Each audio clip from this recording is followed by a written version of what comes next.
and welcome to the launch of the Royal Town Planning Institute's Politicians in Planning Network. As we all know, local politicians play a pivotal role in ensuring the communities they represent have the access to the right homes, jobs and infrastructure they need in the right place and at the right time. The Royal Town Planning Institute is the leading professional institute to represent the planning profession across the UK and Ireland, and is the only body that can confer chartered status to planning professionals. The RTPI will, through this new network, seek to bridge the gap between planning professionals and politicians to support our shared ambitions for vibrant, healthy and sustainable places for communities to live and work in, particularly as we start to recover from the global pandemic. The network aims to bring together politicians involved in planning and planning decisions together. It will enable local authority and parliamentary politicians to share best practice, to access information and receive a regular newsletter free of charge.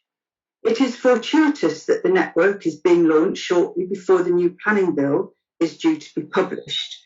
So as the RTPI's board champion for Pippin, I expect us to be very busy bringing you news, comment and debate on the provisions of the bill. I would like to thank our partners Cratus for organising and hosting the event. However, unfortunately, the Minister has been unable to get his video to us this morning, so after the keynote speech, we'll move straight to the panel discussion. We will, however, be able to circulate the Minister's video to all delegates, and I'm delighted to say that there are over 100 of you here today, as soon as we can. And without more ado, I am delighted to be able to welcome our keynote speaker this morning, Jackie Weaver. As you know, Jackie is Chief Officer with the Cheshire Association of Local Councils and recently shot to fame with the viral video of her chairing a meeting of parish councillors in which she managed excellently some poor behaviours. Jackie is a passionate advocate for local democracy, and it is the viral video that has had the result in many more people standing for the local elections. Without more ado, Jackie Weaver. Thank you for that very warm introduction. If the pandemic has shown us little more, it's shown us the value of local democracy. It was through our democratic roots, the town and parish councils that we'd almost forgotten pre-lockdown, coming together that the voluntary sector, that we saw communities collaborating to support themselves and the most vulnerable and needy in their communities. During this unprecedented time, we saw the rapid introduction of the virtual meeting, and although we got off to a very shaky, reluctant start, we soon saw our local councils embracing the new technology and identifying reasons why it was a positive opportunity. Reasons such as, well, it enabled meetings to go ahead. It delivered a new way of engaging with the communities that they served. It offered them an innovative way of reaching those hard to reach, groups within the community, and it engendered confidence in an older population of councillors that they could continue their community service without putting their own lives at risk.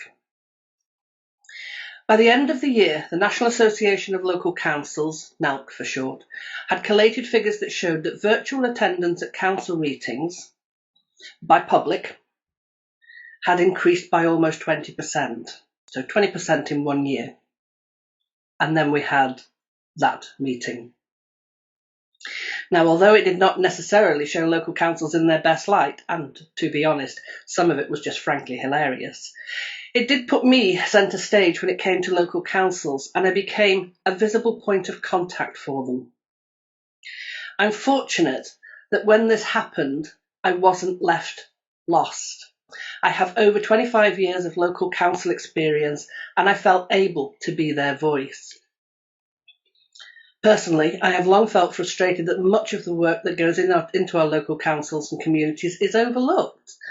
It's only when something goes wrong do we draw the attention of the press. And in many ways, that's what we saw in the picking up by the media of that meeting. But Perhaps due to the bleakness of COVID, we saw a willingness by the press and the media generally to pick up the positives and to help embrace them. I feel we've been able to build on that, and perhaps helped just a little because it coincided with elections this year. That meeting has also been responsible for a renewed interest in local councils by their own communities. Well, that was during the period where we could still have virtual meetings. No longer did the adventurous individual have to brave the town or village hall on a dark evening, unsure of the welcome they might receive, unsure of the procedures to follow, and generally concerned that they would do the wrong thing. I often liken it to perhaps walking into church for the first time. Now the public were able to peep into the world of local councils and see what goes on. Decision-making became even more transparent, and people were able to see from the comfort of their own homes what goes on in our council chambers, and interest was growing. One of the reasons I've kindly been invited to address you today, I believe, is that like many people and organisations, you've identified that there is a vital resource out there, our local councils, and that we simply don't make enough use of them in all sorts of areas, and planning is one of them. Local councils, local councillors are passionate about planning. As my oversubscribed training sessions that we run every year proves, they just can't get enough. They want to understand the system and they want to properly engage in it. I believe we've moved on from that stock, we don't want development, to a place where we're considering how can we influence development? And of course, ultimately, they want the best for their communities, both the people who live there now and the people who may move in following development. Initial enthusiasm for parish plans was high because they were seen as a mechanism for fending off development in any form. But neighbourhood plans, which we have since embraced, have seen parish and town council give careful consideration to what they consider to be essential and sensitive development in their communities. And surely this is a fundamental point, that development should not be done to communities, it should be done with them. More and more of them are waking up to the idea that they really can influence development, and they're becoming impatient with principal authorities hijacking the conversations with prospective developers. Planning has long been seen as a black art, with some decisions being taken that appear to ride roughshod over the needs and aspirations of the community. Unfortunately, we know that the planning departments are very much under-resourced and in turn don't have the time to work with local councils, much less local residents, to help them understand why a decision has been taken and how to make a difference to that in the future.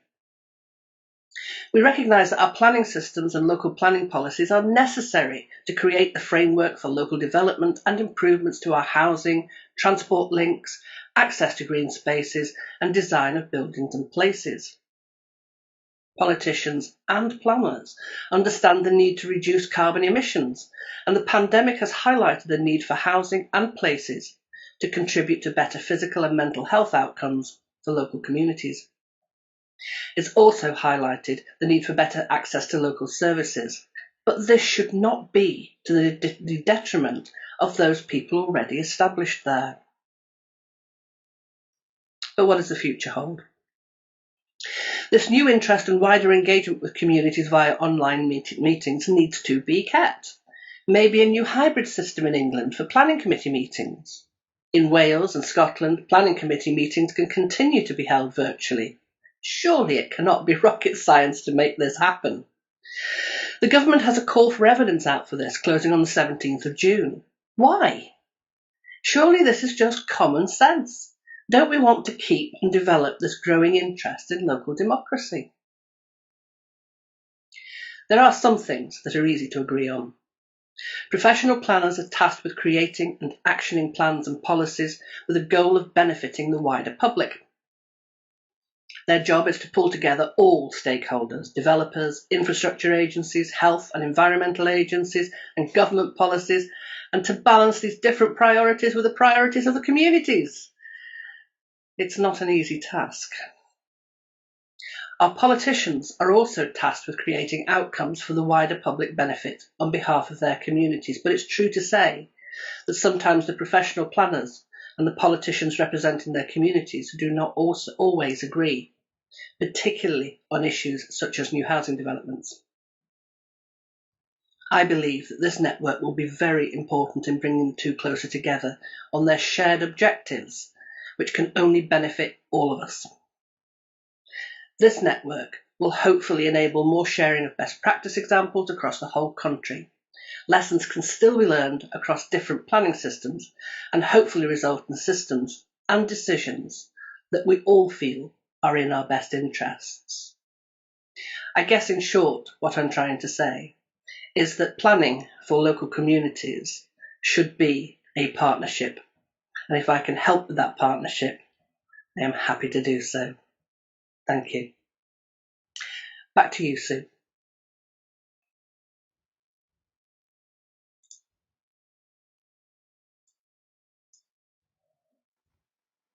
Thank you, Jackie.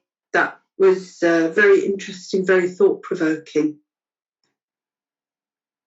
I would now like to invite Julian Seymour, the Director of Planning at Cratus, to introduce our panellists and start the panel debate. Thank you, Julian. Thank you, Sue, and thank you very much to Jackie as well.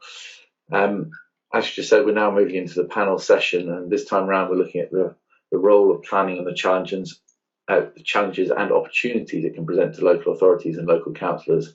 It's not an easy area, as we know. We're very familiar with that kind of area as we operate in it.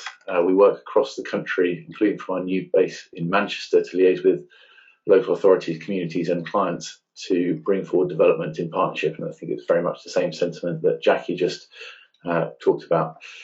To bring that debate to life, I've got the pleasure of introducing a fantastic panel drawn from authorities across all of the UK.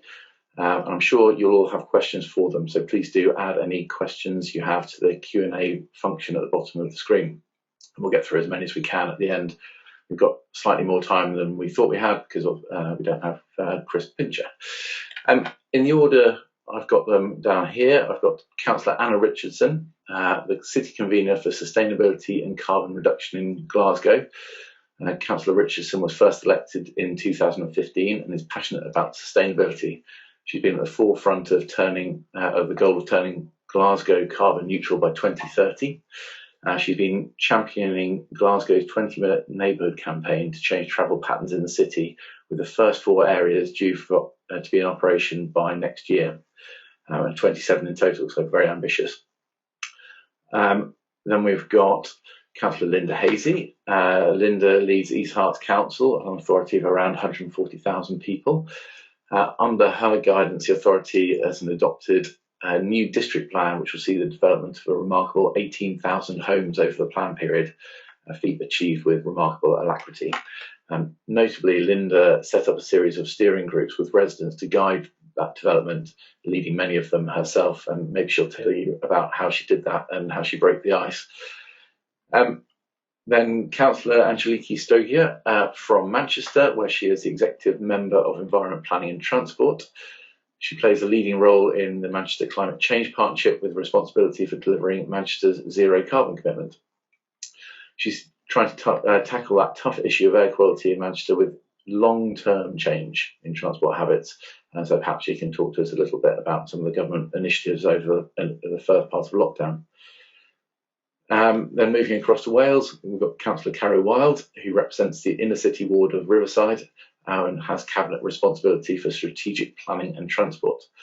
He recently brought forward Cardis Transport and Clean Air Green Paper, How We Move Around a Growing City. And he and his team are also trying to balance the needs of cyclists and sustainable movement with air quality on surrounding streets and the different pressures that brings. He describes himself as a dad, doer, coach, campaigner, and occasional DJ. I'm not sure we'll get to the DJ bit, but we'll find out. And then finally, Councillor David Simmonds, MP, from the London Borough of Hillingdon. He's been a councillor since 1998 and has held almost all the cabinet portfolios, including planning. He's particularly proud of work to improve schools and education in Hillingdon, where over 90% of schools are now good or outstanding. He chaired the Children and Young People Board of the LGA, amongst other things, and has recently been elected the MP for Ruislip, Northwood and Pinner. He's also chairman of the National Conservative Councillors Association. David has warned us that he may have to leave at 10:30, so I'm going to ask him the first question first, and then we'll kick off from there. So, David, welcome. Why is the planning system so politically important? Thanks, Julian. Well, as I recall from my first day as chairman of the planning committee when I was elected as a councillor, housing is really at the forefront of that debate. We know that we need to provide the homes that people want. The big question is how. For the Conservative Party, it's very much a political priority around the opportunity for home ownership. I think for other political parties, they come at it from slightly different angles, but all of us share the sense that we need to make sure that we have the homes that we need. I think my frustration, as somebody who spent a lot of time in local government, is that the national planning debate has often focused on numbers of units rather than right types of units. And one of the reasons why I was keen to be the chair of the all-party parliamentary group on housing and planning is to work with people like Chris Pincher to shift the debate away from how we create as many units as possible to looking at the kind of homes that people need. So making sure that we have planning policy that reflects the fact that the rules in a national park and the needs of the community are quite different from what you might find in inner city London or regeneration areas in other parts of our country. And with a government that's looking at the levelling up agenda, clearly the opportunity to see housing and planning as part of that is absolutely fundamental. The other thing, which is a big frustration of mine, is it seems very clear to me that the planning system as administered by local authorities on the whole works well. And often the challenges that emerge for central government around particularly numbers of units relate to the fact that there is a huge amount of bureaucracy from central government around planning. And then, of course, you have the combination of the planning inspector and call-ins and all the rest of it. So I can certainly think of sites that I chaired committees that granted planning permission for 20 years ago, where developers have simply passed them on with applications for ever increasing number of units, but still no housing, no regeneration has actually happened, either to the benefit of the local community or the profit of those companies. So we need to make sure that there is some element, and it may be use it or lose it. It may be about the way in which we tax, through council tax and business rates, those new developments. But we need to have a new approach to make sure that the units that we want to see and the types of units that we want to see are delivered. Thanks, David. That's a fascinating start, and I'm particularly interested, we might get into it a bit later, about the delays from developers, use it, lose it and tax it, and that's something that the government have talked about a little bit. And can we move to Wales now? Caro, how does it work over there, and is it the same kind of tensions that you face? Yeah, thanks, and morning, everyone. Nice to see you all. Yeah, but probably quite similar. Obviously, different laws over in Wales, and slightly different approach from the Welsh government, but very much reliant upon our LDPs, which are sort of really central to this. We're in the process of replacing our LDP in Cardiff, which is obviously the big opportunity that we get to have a kind of political input into the planning process. But I guess in terms of the question of why is the planning system so politically important, the main thing is I mean I just can't see any other way anything would ever get done, and I can't think what kind of a mess we'd be in if we didn't have some form of planning, or pretty robust planning system that we've got in place now. So absolutely vital. It gives us a kind of legal and technical framework that gets things done properly and decisions can get made objectively, because leaving exactly what each house should look like and where it should be to the vagaries of a committee or a group of locally elected politicians seeking to get elected every few years would probably create a bit of a mess if you ever got any schools or any council houses or anything built ever at all. So it gives us a good framework, albeit it's tricky to work within, but yeah, absolutely vital. Linda, I'm going to move to you and put this in context. Some of your neighbour authorities have really struggled with planning and the politics of it, and there have been varying electoral results. You've actually done very well in East Herts to stay in control and very strongly in control. Why is it important to you? Was planning important to you? I think it is very important because on the whole, it's the politicians who appear on the front of the newspaper when things go wrong and sometimes when they go right. So therefore, there has to be very strong political leadership to help residents understand just what the housing crisis is. And a number of us, East Herts is it's an affluent area. We do have areas of deprivation. We have a housing crisis in the sense of the affordability level. So therefore, it is very important that we did have a robust plan. And as you say, the plan runs till 2033 with a build out of 18,000 houses. And that does not include 7,500 houses, which will come into the Gilston area, which I could talk about later. I think also politicians, we're here to represent our residents, but we are also here to ensure that we build places and communities for our children and their children. We have to help people understand that we are looking at a much longer time frame than most of us sitting around this table. I think also the other thing is that DMCs or development management committees are viewed as apolitical, and I think it's the politicians who determine the policies, which then the DMC and also the developers and also the planning officers then have to implement. So, politicians on the whole need to be there to push things that have to be done and make sure that the right things are done in the right place. Thank you, Julian. Anna, I'm less familiar with the system in Glasgow. Can you tell us? I imagine the tensions are similar, but is there any particular thing that strikes you from your experience? I lead on sustainability, and what's become really obvious to me is that we absolutely cannot achieve net zero carbon by 2030 or any of the ambitions we've got around low traffic neighbourhoods, around livable neighbourhoods, around changing the way people live, unless planning is absolutely on board with that. So I think what's become very evident for me over the years of having this role is that planning has to be at the heart of a lot of these policies and to be absolutely steering the ship in the same direction as any other policies. I think the planning choices that we make, the decisions that are made by that committee and by the planning teams shape the built environment, shape what Glasgow looks like.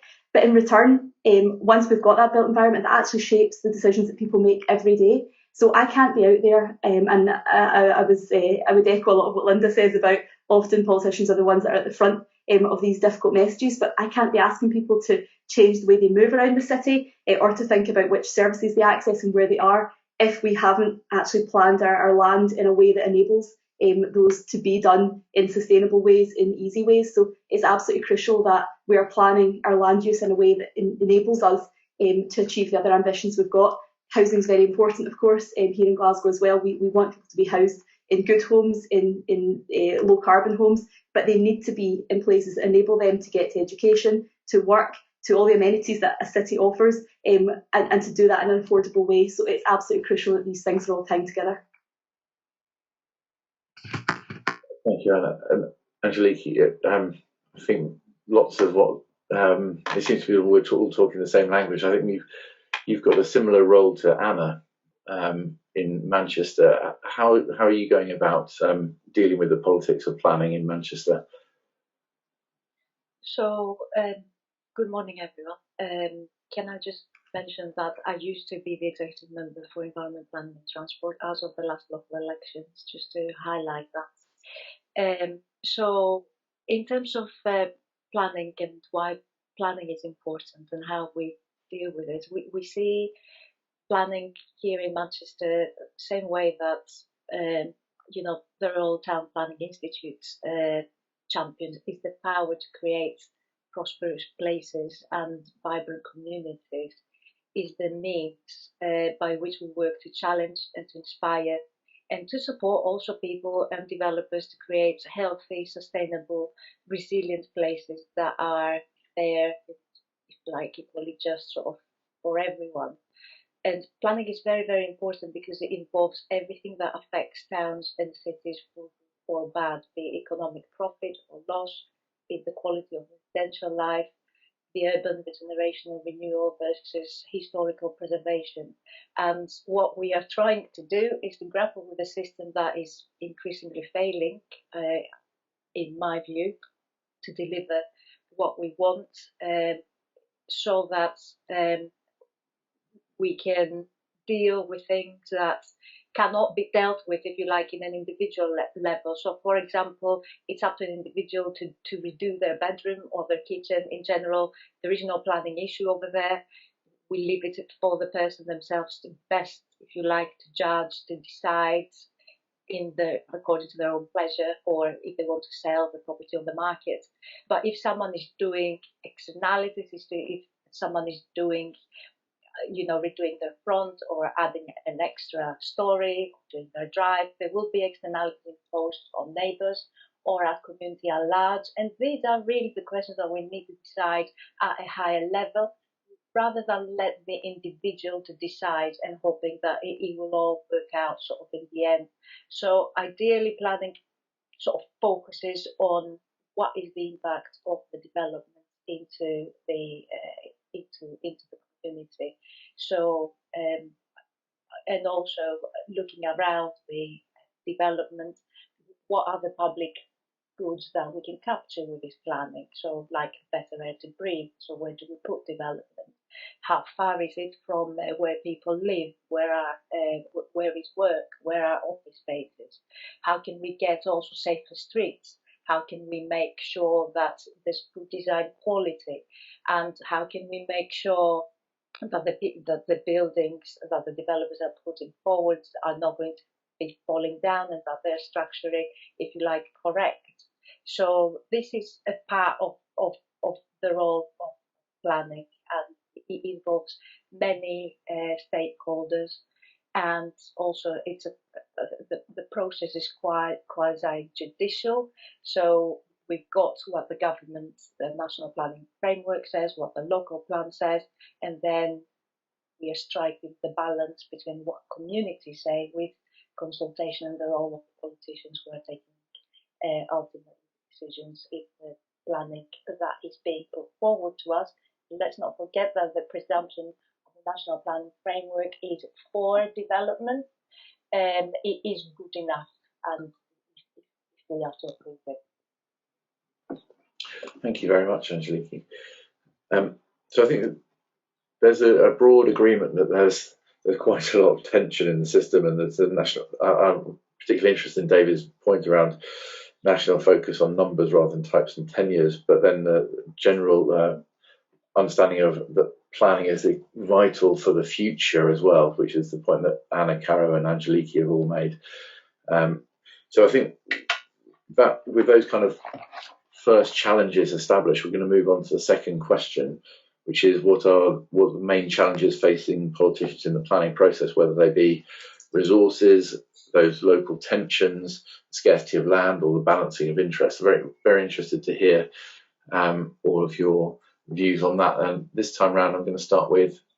I was going to start with Anna, but her camera's just gone off, so I will start with Caro.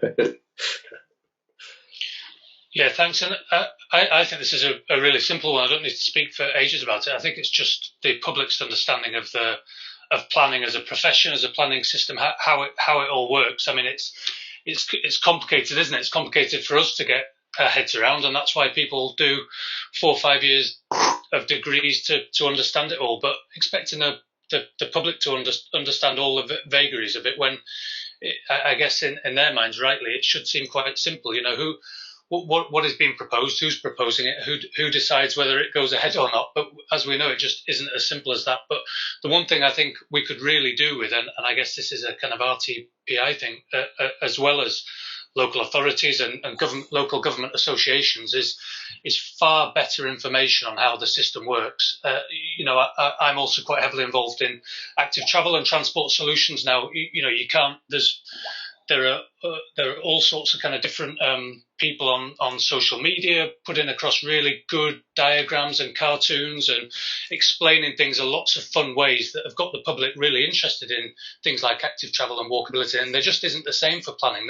No one's kind of explaining it in an honest way.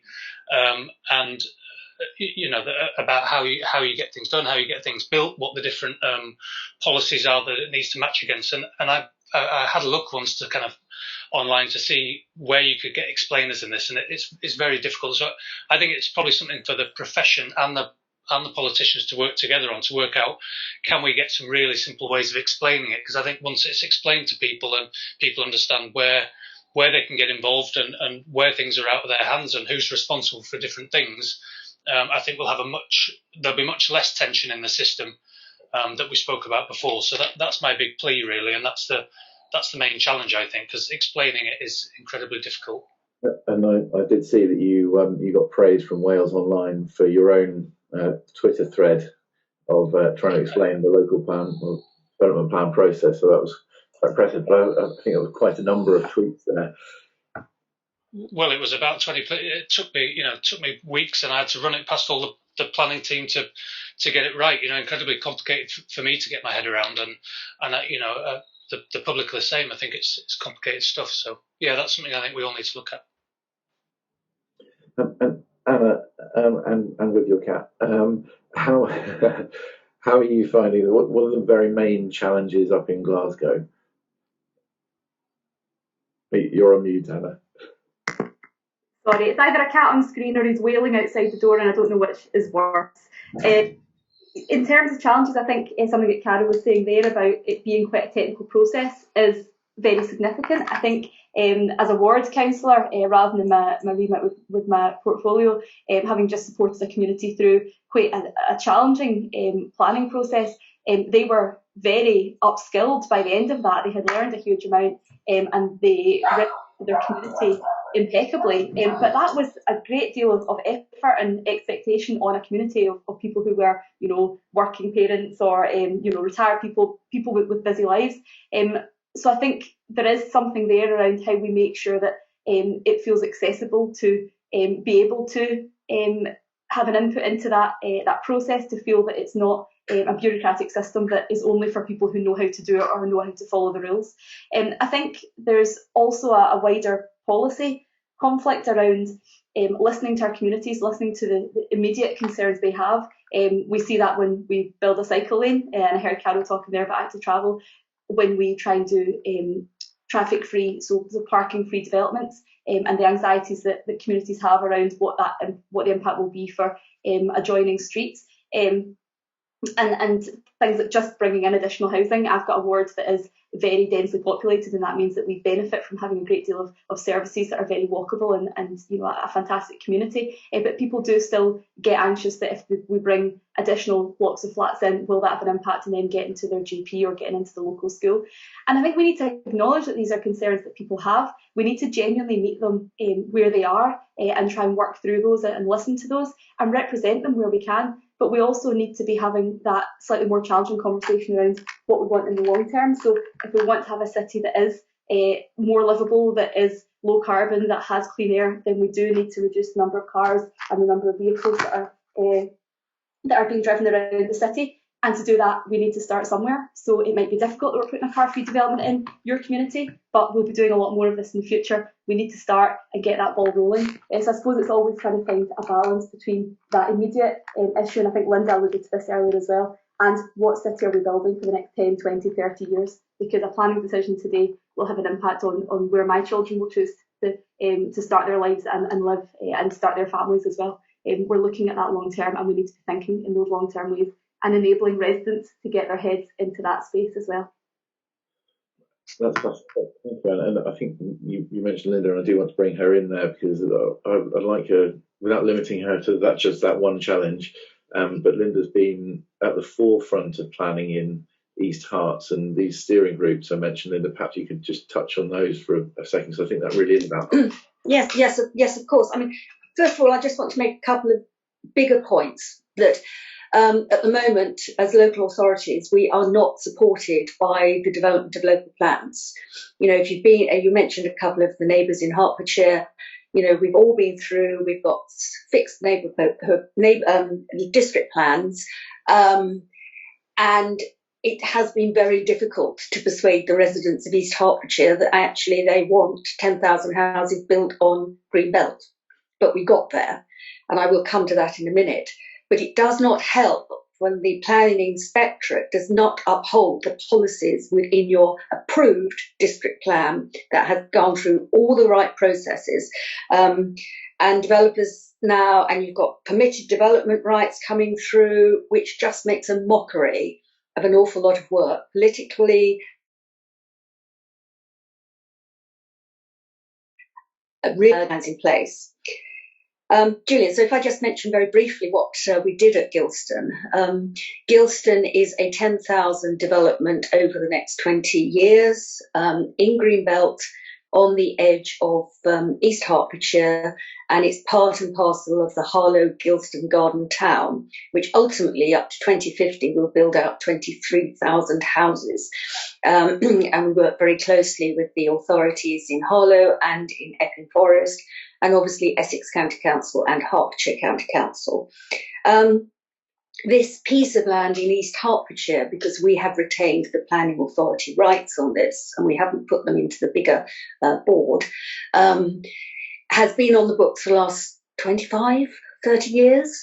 But it only became, shall we say, a reality about 5 years ago.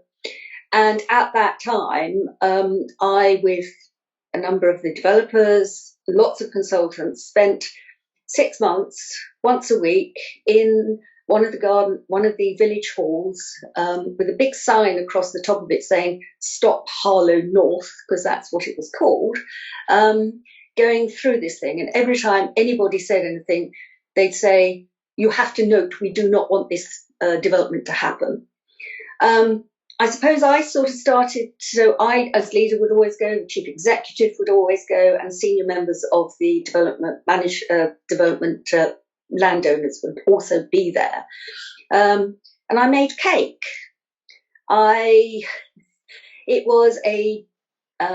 It meant that when we broke for tea and coffee, there were cakes. And so it meant that somebody had something else to talk about rather than what a dreadful job the local authority was doing.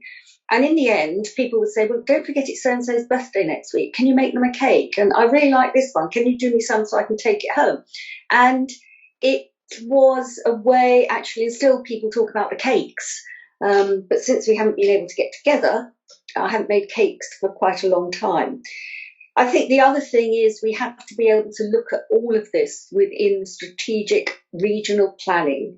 I know for some of you, this is going back a bit, but duty to cooperate works, but at a much too local level. And in Hertfordshire, we have the Hertfordshire Growth Board. We're trying to do joint strategic plans because, again, that's the only way you get the right infrastructure in at the right level. So, Inspectorate, please help us. Stop trying to approve developments that have not been put through the right process on the district plans. Continue to engage with residents because it is jolly difficult. And let's get on with some proper strategic planning across the region. Thank you. Yes, that's an interesting one on the strategic planning side. I think lots of people would welcome it back. And I say that frivolously, but I agree anyway. Angeliki, what are your main challenges in Manchester? And then we'll come to David and we'll move on. Thank you, Julian. I think I wanted just to take a step back and perhaps outline some of the challenges for main cities like Manchester. Taking the example of Manchester, I think that many cities would echo what I'm about to say. Where we are at the moment is that we are increasingly failing, I think, to ensure people's and communities' expectations to achieve a set of basic minimums over the standard of housing, over affordability, over how far they should travel to where they work. And then also perhaps there is a more, if you like, substantive sort of or subjective beauty, in other words, that the aesthetic that comes up in the end, which is also a bone, if you like, of contention, efficiency and sustainability in the developments that we are delivering, which is of increasing importance, and also a well-organized place to live and a good quality of life for what fundamentally is a human right to have secure shelter, to get someone to live somewhere that isn't damp and that is big enough for their needs. Where we are at the moment is that we have a system where people that have, if you like, paid the most for housing have the least housing rights. These are the people who are renting. People who pay the least for housing are the people who have the greatest wealth and own their home outright. And there is something fundamentally flawed over here that has gone terribly wrong to result in this situation. And it's not just planning. I mean, the white paper reforms begin with the underlying assumption that the planning system is the fundamental problem in terms of delivering housing. However, and another challenge that we're facing, we are at a moment that year on year we have a growing proportion of families and children who find themselves stuck in private renting. That's with that proportion continuously increasing when housing isn't mentioned on the doorstep or casework. The answer to this question, would the vast majority of my residents be able to spend, would they like to be able to spend half as much a month in their housing with mortgage rather than having to pay all this to a landlord, that they will never see the effects of it? Of course they would say that they would like a mortgage, but the system is set up in a way that this is not possible. And we also have gradually and recently more decisively taken away the competition from the private sector by reducing the social housing sector. And the planning white paper will have a fundamental impact on how we are, how the funding streams for affordable rent or affordable housing are going to be working in the future. So taking away the social housing sector is really not a good idea. As one of the great things that the social housing sector did was to provide a fairly good, decent, quality social housing at low cost. This helped to contain the problem of private landlords increasing the rent. Why would your residents go privately if they were perfectly able to get something of better value for less? And this is also another thing that is going wrong that our planning system needs to answer and respond to. Housing that comes out of the planning system is increasingly expensive, and the way that it's managed, it makes it more and more insecure. Which brings me to another point about why planning is important. Planning is a tool. It's a tool to achieve political and economic aspirations. As the pandemic subsides, the planning must respond to the new challenges and new opportunities, supporting economic recovery while tackling rising inequality, accelerating progress toward net zero carbon, building resilience, and also reversing the habitat and biodiversity loss. So the planning system is the bit where we can join up so many of these agendas to plan the journey to a better future for our towns and for our cities and for businesses and residents that live and work in them. Now, outcomes of planning do depend on the political ideology of people that are using the system. We currently have to operate in even without tinkering with the planning system. And the outcomes, a Labour government versus a Tory government, a Labour council versus a Tory council, would be different, all things being equal. Thanks, Angeliki. There's an awful lot there. The social housing point's a very good one, and the security of tenure. I'm going to move on to David while we have him. Sorry, we can't dig into that anymore, Angeliki. David, what's the main challenges for politicians in the planning process in your view? And you've seen almost every angle of the planning process. It's a personal view, but I'd like to see us completely abolish the planning inspectorate and call-in and just have the local authority's decision as final. There's a to my mind, very robust and sound democratic process around planning. And the fact that it can be second-guessed doesn't help anybody. But I guess the immediate role of politicians is to use the powers that are available at a local level to shape what's delivered for the community. And a good example for me is the need for retirement housing, what the developers often call last-time buyers rather than first-time buyers. And I think about a constituency like mine, but many others around the country, where there are a lot of homes that are, I suppose, in a technical sense, under-occupied by people who like to stay in the local community, but don't need a large family home anymore. And at the same time, there's huge demand from people with growing families for larger homes than the 1-bedroom, 2-bedroom flats that tend to be the ones that tick the boxes in terms of the delivery of units. And often it is much more politically acceptable for social housing, for new developments, to be that kind of retirement housing, because it's seen as bringing a clear and direct benefit to the community. It enables people who want to stay locally and currently live locally to remain in their community. And it also frees up the housing supply further down the property chain. So I think the recognition that we are not simply looking at how can we cram as many units as possible into a given site, but how do we ensure that we have the kind of homes that people in a particular area need and want, is really important. And to my mind, that would deliver things that are much more politically acceptable.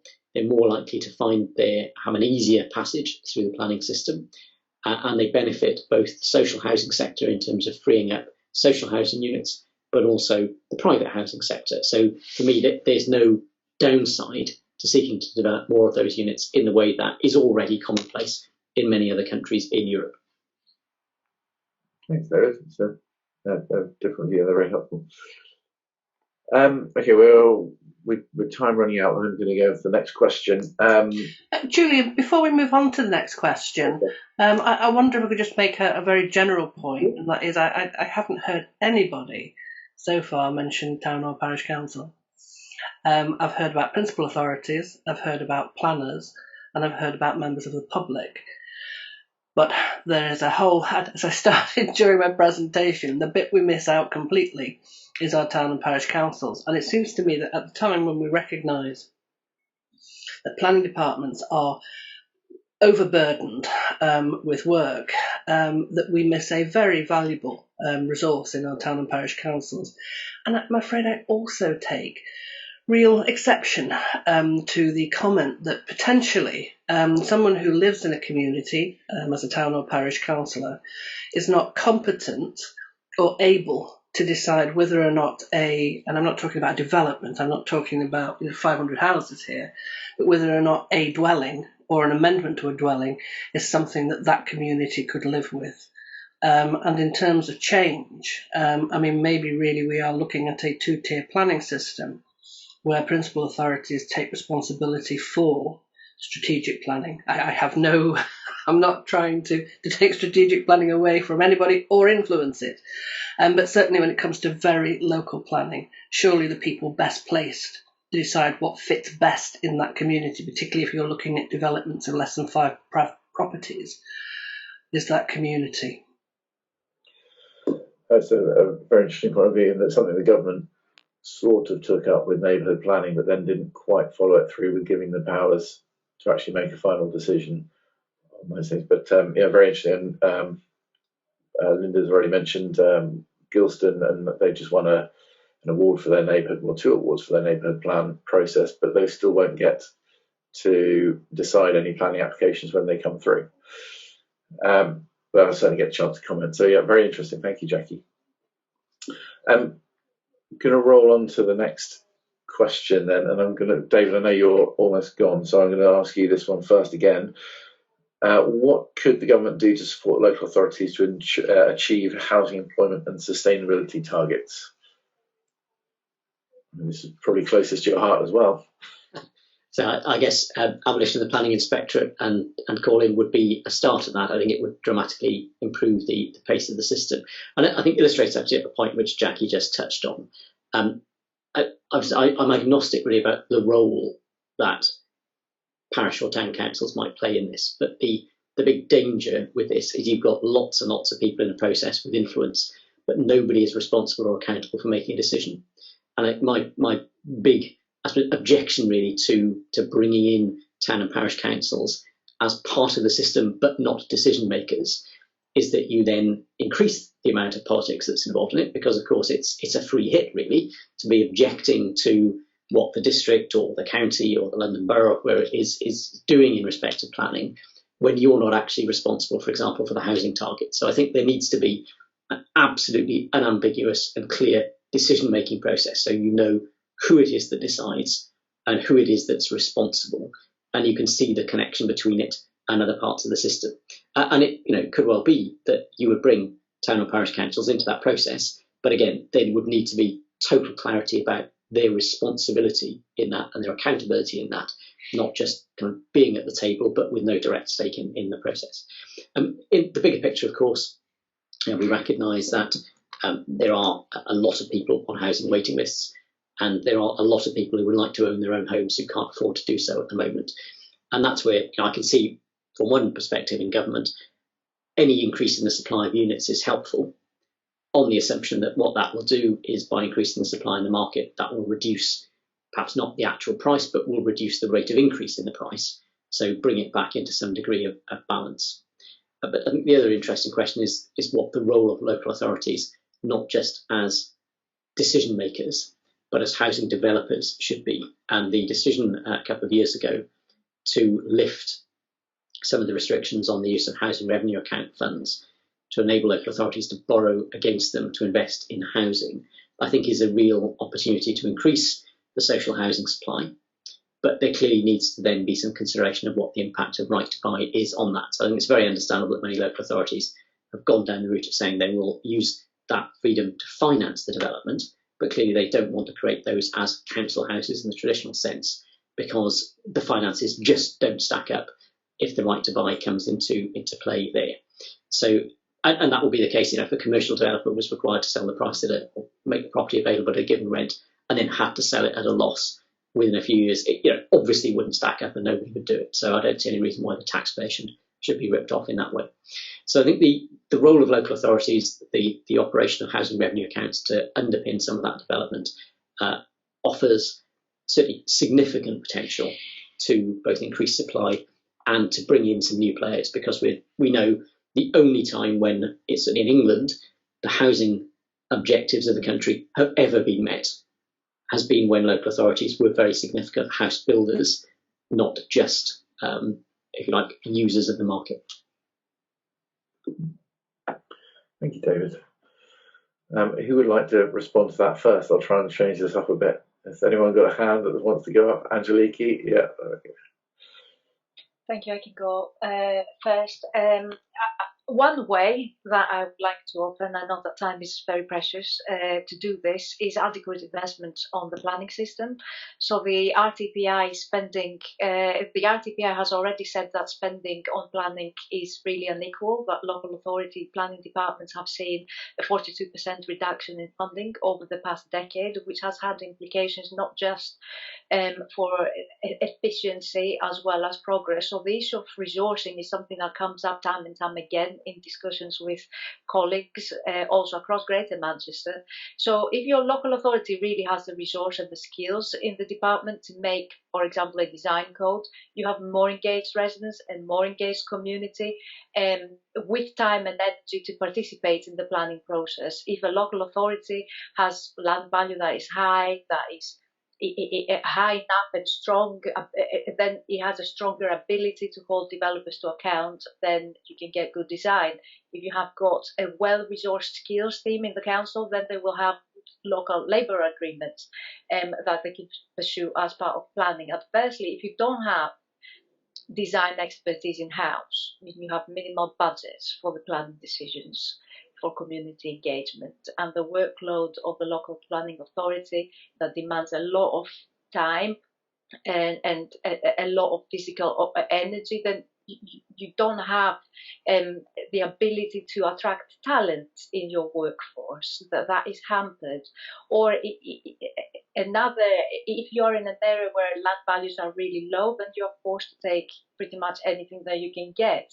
So you will get bad design. So all these are on top of the stress of the currently proposed planning reforms, which will require significant further funding that goes beyond the day-to-day of the work of the local planning authority, and then the risk of the cost of potentially running two systems at once and reskilling your workforce. So this is before we start considering the recent government's prior notification progress associated with permitted development rights, These have reduced the planning fee income and have done nothing to reduce the amount of work which is involved in checking the details of the schemes which have permission in principle. So a well-funded local authority is important, a well-funded local planning authority is important in order to be able to achieve these outcomes. Thank you. Caro, you look like you wanted to respond to that as well.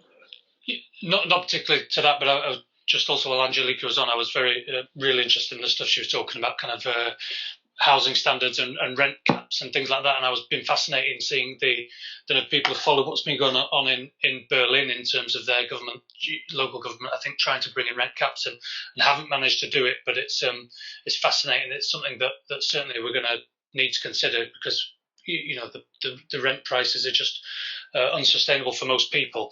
I guess the things I think is interesting is probably for all of us is the speed of change that we want to see. I noticed one of the questions in the Q&A was to do with, we've now got this, we call it an LDP. I think it's called something else in different areas, but it's halfway through and we can't get any change because it's halfway through and it's got such a long lifespan, which I kind of understand. But to put that into some kind of context here in Wales, we've now got a Future Generations Act, Wellbeing of Future Generations Act.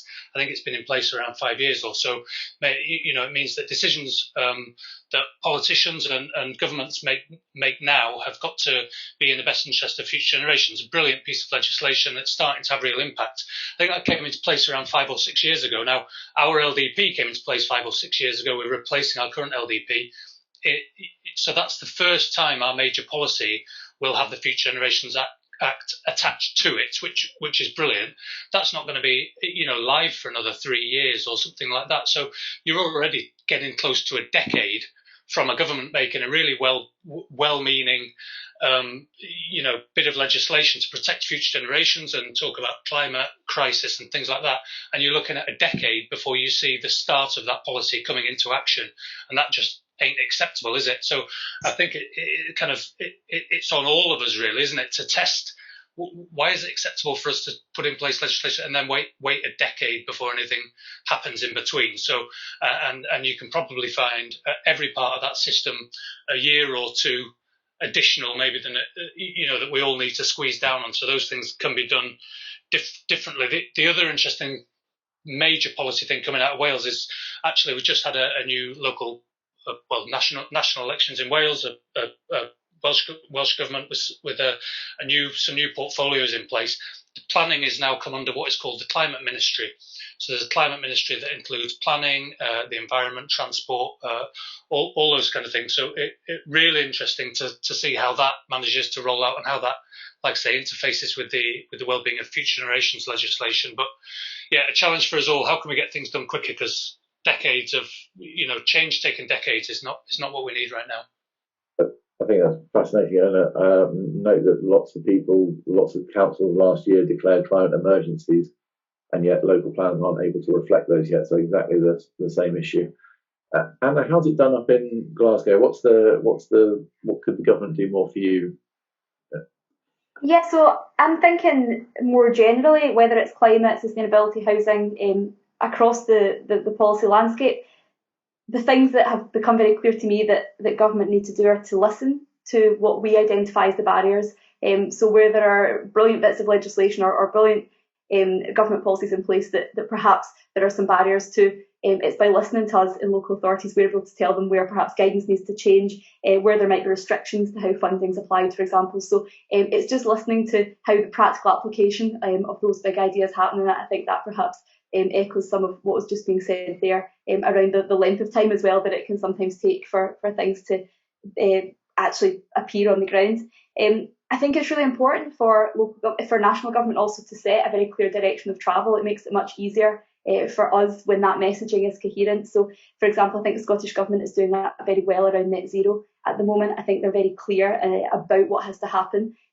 For example, within their climate plan, they talk about having a reduction in vehicle journeys, in car journeys, and through saying that, in black and white like that, it makes it much easier for us to explain why we're making the case for sustainable transport, why we're wanting to deprioritise private car use across the city, and that feeds into some of those conversations around planning as well. I think the other thing that needs to happen is for us to have certainty about funding and about long-term funding. So if local authorities are delivering the right things in the right way, if we're able to plan ahead over multi-year funding, for example, over knowing that funding streams will be there for us to continue that work, it makes it much easier, whether that's delivering on energy efficiency in homes, whether that's delivering on big active travel projects. We can't do that 1 year at a time. We need to know that we can look forwards and start to do that longer term planning. And I think those general principles apply whatever kinds of policies we're trying to bring in. Sorry, very quick question for you. Do you find that the government comes in with too many strings on the funding you get, or is it you're quite free to do it, to use it as you need?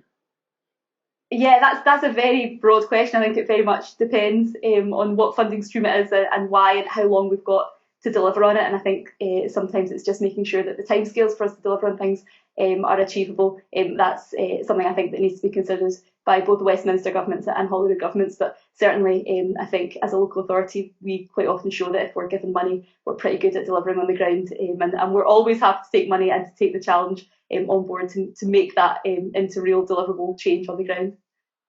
Excellent. I have to say, during the first lockdown, I think it was the local authorities which just did a fantastic job with the resources they had. It was just incredible to see. Linda, just to finish off on that last question, which is what can government do to support local authorities to achieve housing, employment and sustainability targets? I think that I totally agree with a lot of the points that David made right at the beginning. Resourcing, it's having more powers to make sure that those planning permissions that have been granted are properly built out within a timely way. At the moment, they can just come back and renew it, and it's just automatic because they've already got a planning permission. Removing quite a lot of the PDR rights so that they are appropriate. It's getting better, but even so, a lot of the PDR is just totally inappropriate. Viability, again, the black art. I think it's not just planning that's black art, it's the viability that's the real black art. And you put two consultants in the room and you end up with 10 questions. And to be quite honest, if developers have overpaid for their land, that's their problem. It shouldn't be our problem as the planning authorities. 5-year land supply, has that now outrun its use? I think it has. It's just not there. And we do need to have an inspectorate, yes, not necessarily get rid of it, but an inspectorate that actually understands that if you're trying to do a strategic plan, you may not necessarily have all the bits in place, which would enable you to say, yeah, that road will be built out, that sort of infrastructure in 20 years' time will be funded. And a number of the authorities around us, and Uttlesford as well, for example, have been well caught up with that. So, yeah, it needs quite a lot of balls thrown into the air. But can I just say something? I'm not sure if Jackie Reeves is still with us, but we as a local authority run training sessions for parish councillors on planning. Do they come? No, they don't. So I think there's a lot that needs to be done to ensure that parish councillors really understand what they can do, what they can't do, what they can say and how they can say it. And they just can't say, we don't want it here. There have to be policy reasons why an application is turned down or overturned. So, lots more education and lots of parish councillors who actually want to understand how the system works would be useful. We can all agree with that. Thanks. Okay, so the final question, we've lost David along the way there. So the last question is, how can local politicians support climate action and net zero goals? Now, this is an area at least 3 of you are extremely involved in. So I'm going to start with Anna. She's right in the centre of my screen. You're on mute, Anna. Sorry, can you hear me now? There's a lot that we can do, I think, in terms of that climate leadership as leaders within our communities and also as people who represent our communities. we have an opportunity not just to declare climate emergencies or to talk about decarbonisation being important, but to really bring those policy ideas to life and to engage with our communities about what that means for them. We can talk about 20-minute neighbourhoods, low carbon transport, increasing biodiversity, sustainable drainage, and actually listen to communities about how that would improve their lives, because there will be different solutions that can be embedded within local communities that work for them and tackle some of their own priorities. And hopefully this feeds back a little bit into what Jackie was saying about listening to our local communities. One of the focuses we've got in Glasgow is about tying decarbonisation to social justice. It's absolutely imperative that we work in that way. In our climate plan that we're hopefully getting approved at committee on Thursday, we've actually got a very clear statement in there that the climate actions that we take will not be detrimental to those who've already suffered inequality in the city, but also that we will proactively seek to reduce inequality through the climate actions that we take. So we're not allowing climate and inequality to be separated. We have to act on both together. And that gives us a real chance to go into our own wards and communities, to speak to our community councils, to our residents, about what that actually means, to try and provide some inspiration, I suppose, at times, about how these will be better communities if we can make some of this happen. And also to really engage with that bigger picture and to have that conversation about what it means to be implementing a lot of this work now. Sometimes it does cause a little bit of transitional, teething troubles when, for example, we change a transport network. But what is there to be gained from that, and to really hear people's concerns and engage with them. And then I think that one of the really important things we need to do is to be working in a very mainstreamed way. So we can't have people who talk about sustainability as a separate thing. It has to be the way that all of us work through a local authority, whether that's officers, whether that's politicians, and we have to be able to feel confident in talking in that way, so that sustainability isn't a sort of a niche subject or something that is done by certain teams, but it's actually just the way that we're all working and the direction that we're all moving in. And I think planning is, as I said at the beginning, absolutely at the heart of doing that. 20-minute neighbourhoods are an excellent example of taking a place-based approach, of going to communities and saying, how can we make this place that you live in better for you? And as a result of those changes that benefit their lives, we're actually going to decarbonise our city at the same time. I think that's a really exciting message, and I hope it's one that politicians across the board will want to take to their communities and really engage with. I love that idea of asking the community how they make their places better and coming up with a 20-minute city or a 20-minute. I think it's a subject for a webinar in itself, isn't it? Really, Linda, what's your take on it? How do local politicians support climate action? I guess the first thing we've done is that all the buildings we are responsible for building, we don't have any council houses, but we have big projects in terms of rebuilding 2 leisure centres, building an arts centre complex, and also redeveloping one of our theatres. All of those buildings we have committed high standard, excellent to BREEAM.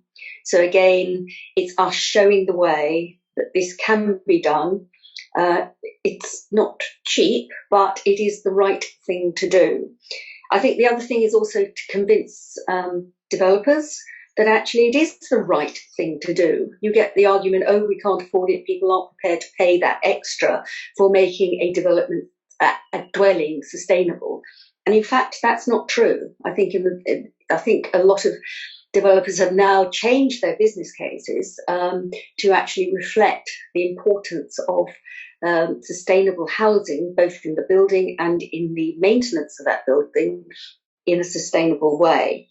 There was one interesting talk I heard from one of the planning officers from Cornwall, and they had a small development, and they said to the developer, please, can you make these properly sustainable developments? And they said, no, we can't afford it. So the council then said, okay, we will underwrite the additional cost of making those houses sustainable. And then, in fact, they were able to sell them at a premium. So I think it's an interesting way to make sure that developers, and I'm not suggesting we do this for 10,000 houses in Gilston, Julian, please, but I think it's very interesting that actually councils can make that additional change if they just think outside the box a little more. In Hertfordshire, we have set up a Hertfordshire Carbon and Climate Sustainability Panel, where each of the 10 boroughs and districts and the county council sit. And we are endeavouring to work across the county so that if funding comes through, we are in a strong place to apply for it, but also by working together, having the same standards. Again, it is saying to developers, we're actually pretty serious about this, so come and work with us and not against us. Thank you.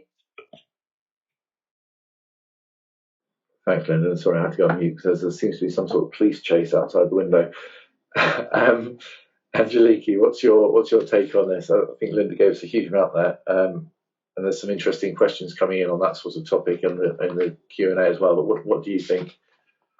I think that the policy landscape in relation to local planning authorities being able to set standards above national planning regulations is currently very, very confusing for all sorts of reasons. One is the primary legislation under the Planning and Energy Act, which allows local planning authorities to set higher energy efficiency standards, still remains in place, even though the government has previously sort of proposed that this was going to be removed with the Deregulation Act. Then the government consulted on the Future Home Standards, which proposed the ramping up of carbon reduction measures.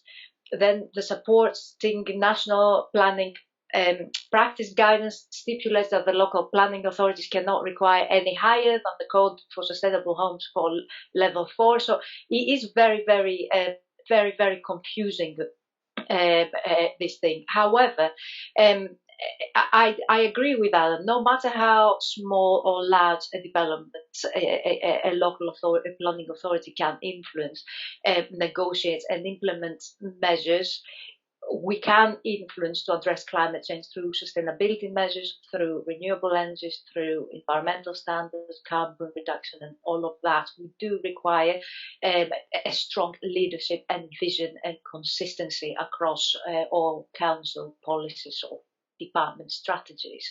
In Manchester, we have a big retrofit program. We have also a very high standards for buildings and leisure centres.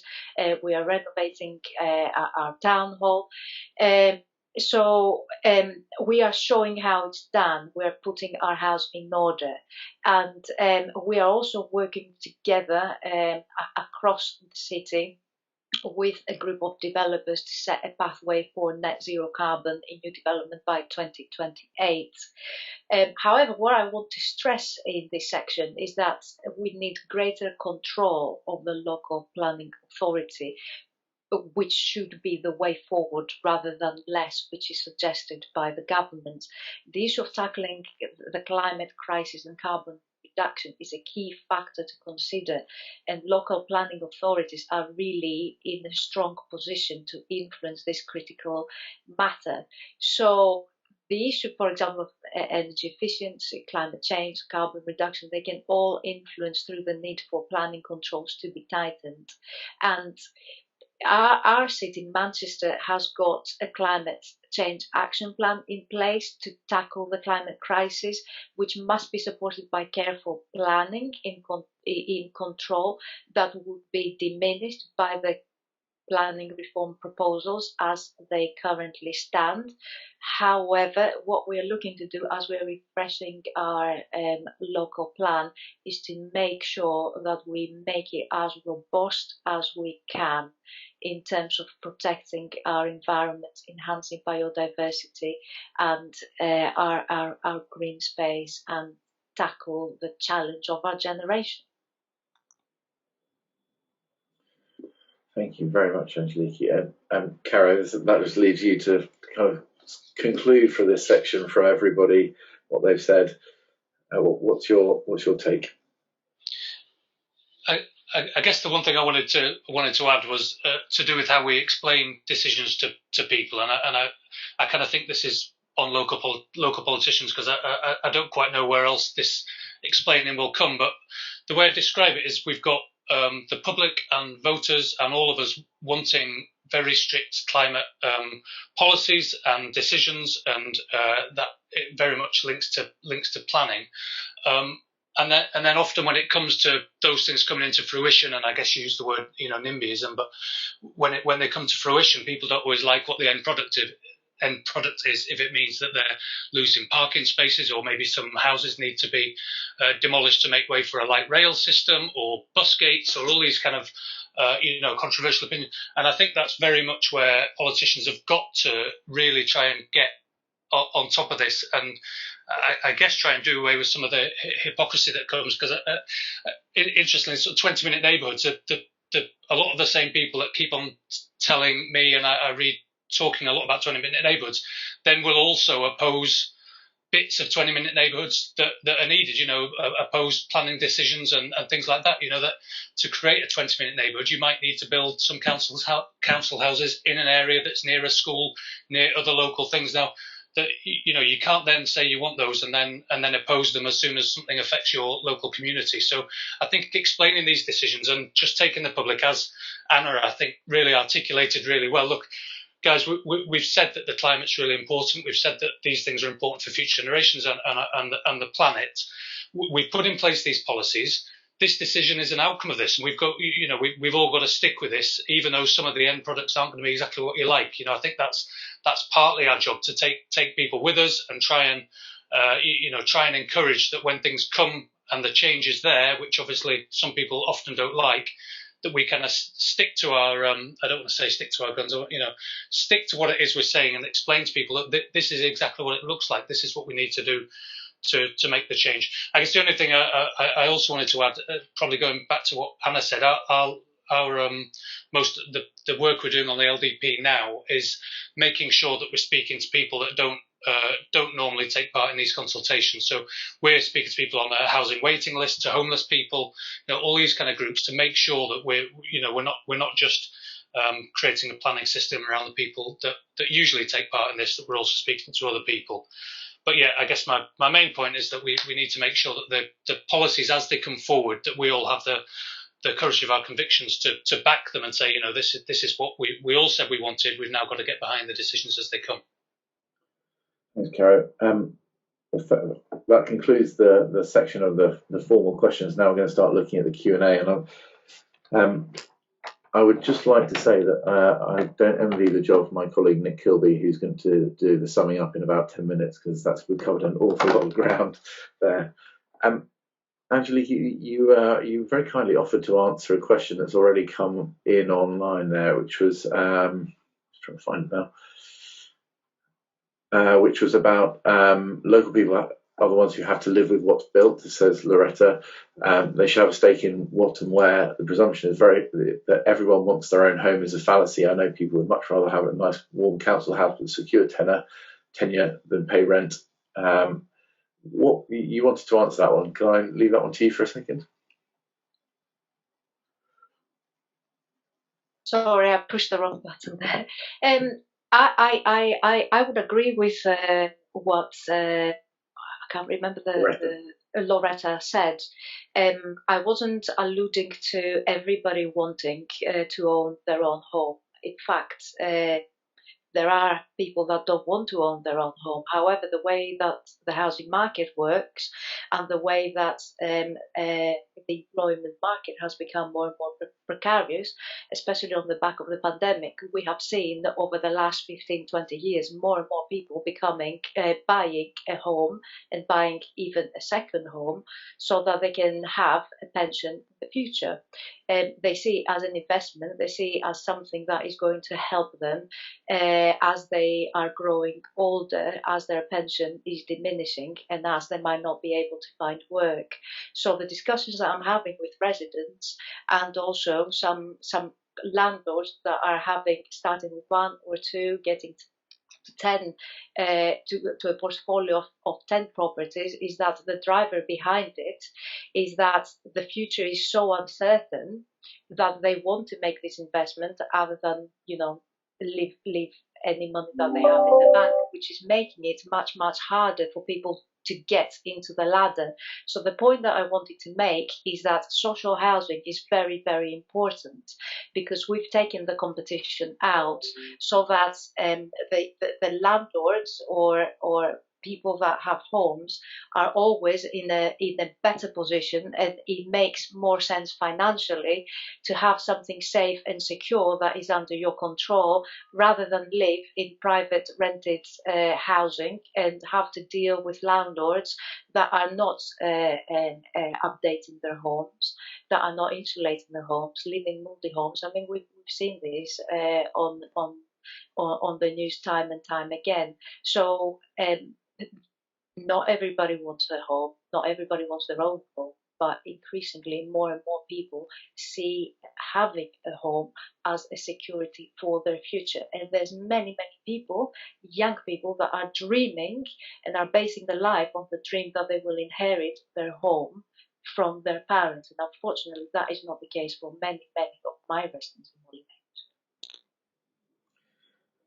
Thanks, Angelique. Is that, does anyone want to comment on that as well? I think it's a massive issue. Or the right to buy hasn't helped, and the state regeneration is an interest, then comes in a different kind of angle as well. So there's lots of different facets of it, but certainly a difficult one. Looking elsewhere, I'm sorry, I'm trying to watch you all, listen to you all, and look at the questions at the same time. So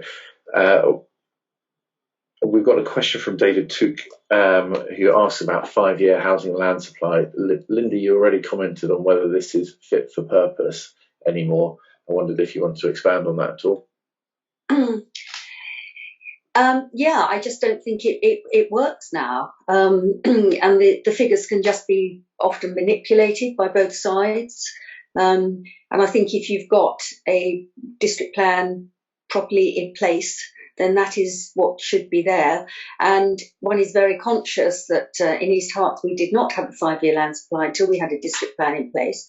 But it doesn't actually take much to just, you have 6 months where nothing is built, and you lose that 5-year land supply, and you lose that security of the right houses in the right place, which have gone through the democratic process. So yeah, let's get rid of it, please, Mr. Simmonds. He's gone, unfortunately. Most tactical retreat.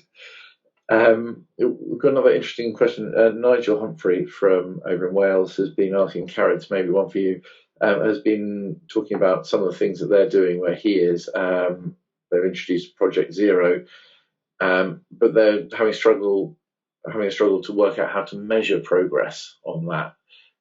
Presumably finding some metrics to keep that going. And Linda, this also may touch on how the Herts Climate and Sustainability Panel works, because there's no point in having all these targets if you can't measure them. Has anyone come across this issue? Has anyone come up with a good system yet? Shaking of heads. Nigel, I think you are in good company. Okay, well, we'll move swiftly on. This is quite an interesting one, actually, and probably, again, a subject for a full webinar, but are homes coming forward in the right place? And this has been raised by Loretta again in the context of West Country, and whether they're amalgamating 2 districts into a new unitary, and they've got ageing local plans, and then developers who are using the rules to help themselves to different sites. Linda, is that one for you? Is this I guess it depends if you live next door to somewhere that's about to build 10,000 houses, so it may well not be the right place. But actually, I think district plan with a full consultation, with lots of education, actually can come up with the right houses in the right place. I think where some of the problems arise is in terms of infilling, or someone wanting to put 50 houses on the edge of a village, which would be seen as a windfall. But again, it's because we are a very rural area, everything is very dependent upon the car and not very good public transport. So I think sometimes it's better to build bigger, because then you do get the associated infrastructure which can make it work as a community. But sometimes 10 houses just on the edge of a village doesn't necessarily make a great deal of difference unless it's what the village wants, and in terms of rural exception, and they can be affordable houses, in which case I think that's great, because then you can start keeping communities together. There's a related question, which is probably more general and isn't just for the district. And this was asked anonymously. Is there a political element to local plan making? Is it not just the quasi-judicial process? Is there sometimes some tactical political moves to where homes are located? I'm not sure if anybody will want to answer that one. No hands go up. I'll leave it. Okay, well, Julian, I'm happy to sort of come in on this. Go on, I think part of the problem at the moment is the ONS data, and just how our projections looked at going forward. Obviously, the population in some areas is static or falling, and therefore the ONS data, and everyone says, "Oh, we don't need all those houses anymore." However, that's not quite how it works. And again, this is part of the education of helping people understand that projections do need to be reviewed. And I think it didn't help when the government came out with their standardised process, because that just scared everybody. So do we build the right houses in the right place? We do our best. Very fair assessment. Okay, I'm just going to respond to Nigel very quickly. Roisin from RTPI has just told me that there is a toolkit to measure planning outcomes, so I'm sure that can be circulated after this meeting to everyone who attended. And then, Sue, am I introducing Nick, or let me just introduce Nick. Anyway, Nick Kilby is my erstwhile chief executive. He's been a local councillor himself in Kingston, and has been beaten up by both sides of the political divide. And has got the job of summing up everything that we've covered in about 5 minutes. So off you go, Nick. Well, thank you, Julian, and thank you to everyone who's been watching from the beginning. It's been a great turnout, and Sue and Victoria and Rebecca and everyone at RTPI, if there was ever proof that you're bringing this network back into fruition was worth every piece of effort, then this has been a fantastic start. Jackie Weaver, amazing advocate for town and parish councils. What a wonderful moment in lockdown to find you as a character and a personality, and find that you have so much passion, and challenging us to remember that there are town and parishes all up and down the country as passionate as you. So thank you for that. And to the panel, Angelique, it's just wonderful. David, Caro, Anna, Linda, we know, but it's just wonderful to see the quality of the conversation. And if this is the first, just imagine what the rest are going to be like. I want to talk about the network and what it's really trying to do. You see, I think that planners and the elected members, it's a bit like Strictly Come Dancing.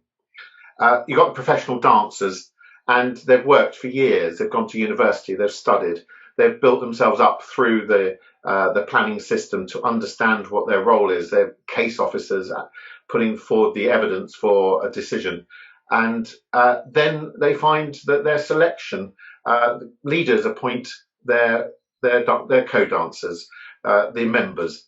And they must be very nervous at elections to wonder who they're going to get, because these people are the people that stand in front. They're the people that they have to teach and encourage to understand the planning law, to understand their role. And then the members are the ones that go for the vote at the end, where I should imagine most members would be grateful for a 7. It's a real important role that both sides have, and it absolutely requires charm and trust and commitment to deliver the outcomes that are needed. It's not an easy thing. And I'm someone who used to sit on a bus reading the officers' reports before we went into a planning committee. I'm not the best example, but it really requires the very best of commitment from both sides and the respect for both sides. It doesn't work if the members don't trust their officers that they've done the interrogation, asked the questions that they would have wanted. And it doesn't work when the members cannot trust the officers to make the decision that is right in law. And it is a lawful exercise that we all go in for. But it's not just about making those decisions at the big planning meetings, it's about the local plans. And I wish I could encourage every councillor to get stuck into that local plan, not to find it frightening. Get the members on side, get the community involved, ask them what they want and draw them out and give them, with the help of the officers, the information that they need to understand the process, because it's not easy. And the decisions that come out of those later get no easier, but it's really important. And I think local plans are a great opportunity to bring the community together, to talk about the big issues and to talk about what they want their built environment, their place to look like in 10 or 15 years. And that investment, not only in Linda's cake making, is just enormous. And it then creates the framework by which you make the rest of the decisions. If you get the policies right, you get the vision right, then the planning committee decisions that they are making are getting easier and easier as they go. And it's also easier to tell developers and all the people that have got to contribute to make this plan work what your expectations are of them. Yes, you want built environment. Yes, you want houses, but you want them built in the way that your community wants them. You've had that conversation. So come and build in your communities, but do so with total respect for that plan. The officers will explain it, the members will explain it, and members should remain involved in the planning all the way through. I think that this network is about bringing everyone together in that amazing relationship, bringing the members together and the officers. And I hope that Sue won't be the only member of the RTPI who are on these panels going forward, and we'll get a bigger blend of the officer and the member. Politicians in Planning is back as a network. I hope that over the coming months and weeks, it will really get stuck into helping members express their frustration and the RTPI members expressing their frustration, so everything gets better and the understanding grows. We're delighted to support it at Cratus. So we'll encourage and we'll support all of you in that endeavour to make planning work for everyone in that process. So thank you very much for being part of today, and thank you for taking part. And I would like to thank everybody on behalf of the RTPI. I found the discussion in the Q&A chat function incredible, and it shows how this network can help all politicians who are interested and involved in planning and their planning practitioners to get together to create a much, much better environment, working environment, which will be to the benefit of our communities, the people that we all serve. Thank you very much. Thank you, Nick, for your excellent summing up. Thank you, Cratus, for all the hard work that you've done in putting this together, and to our panel and Jackie, thank you very much. We've all really appreciated your participation today. Thank you and goodbye.